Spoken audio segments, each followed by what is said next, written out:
Hey, I'm Hashim, thanks for tuning in. As the channel approaches 60k, I thought I would do an update video to talk about some new opportunities, gear, film, and projects over the last period. Firstly, it's been great to renew the focus on community engagement here on the channel. You may have noticed that I've been sharing some of the regular meetups that we do as vlogs.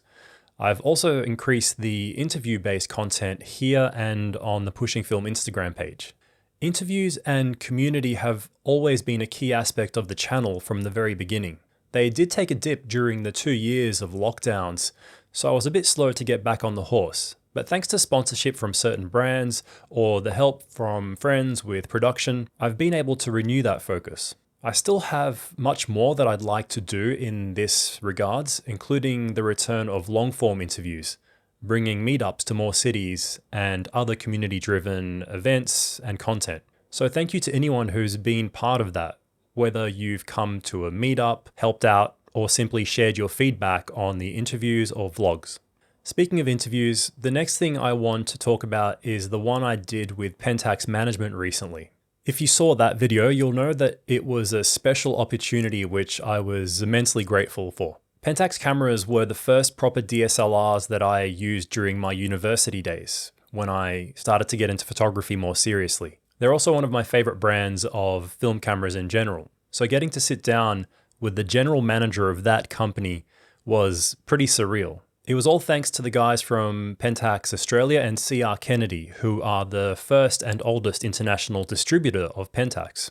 They kindly set up the opportunity, and my good friend Nick helped make it happen on short notice by assisting with the video production. To be honest, it felt like a complete endgame goal for what I wanted to achieve with this channel. If I ended things here, I'd be pretty satisfied.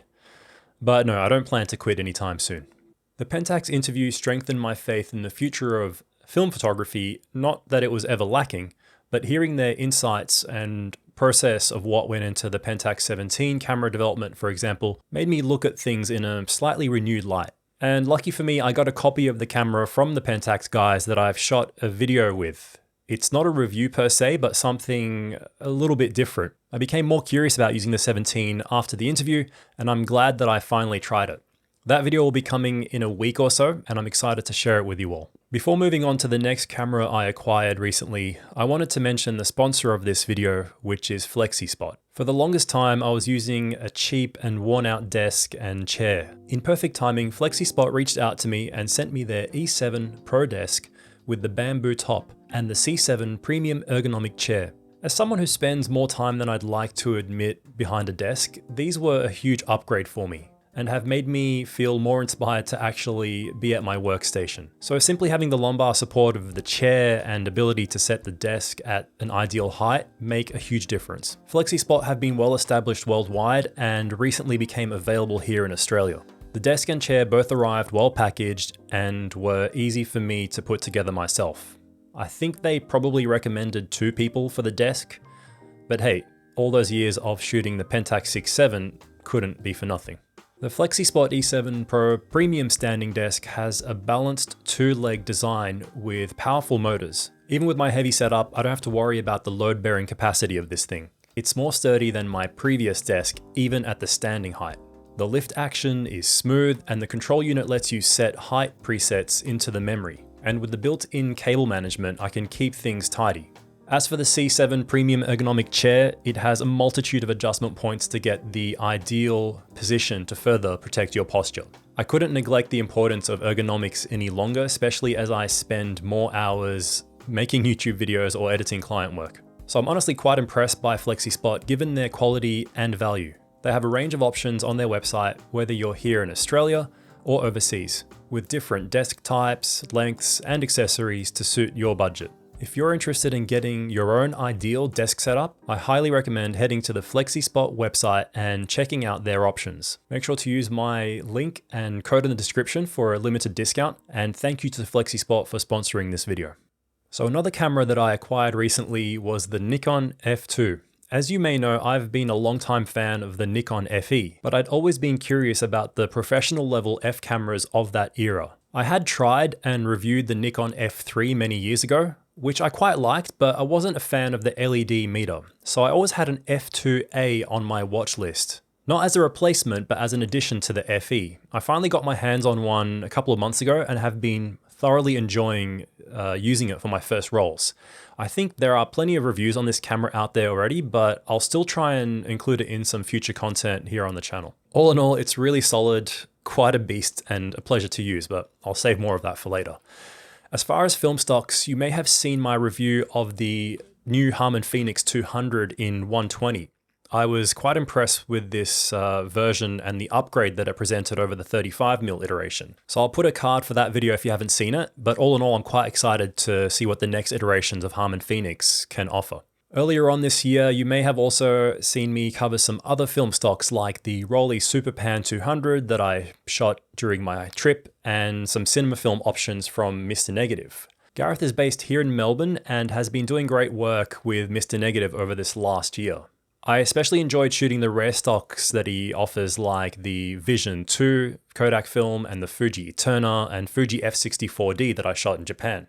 Overall, I think I'm going to transition a little bit more into shooting cinema film over the next year and do more of my own processing, especially as the cost of color film rises. So another mention of gratitude that I have to make would have to go to Ilford, who recently started to sponsor some videos here on the channel and the Melbourne meetups. It was thanks to their sponsorship that I was able to give out a bunch of free film to all the attendees of the last 2 workshops and to have my friend Sailor on board to shoot and edit the vlogs so that I could bring them to you here on the channel. They now offer Ilfocolor Vintage Tone 400, Ilfochrome 100, and the Cinetone 400 color films. More availability of film is only a good thing as far as I'm concerned. The quality control, packaging, and availability of these film stocks have been impressive.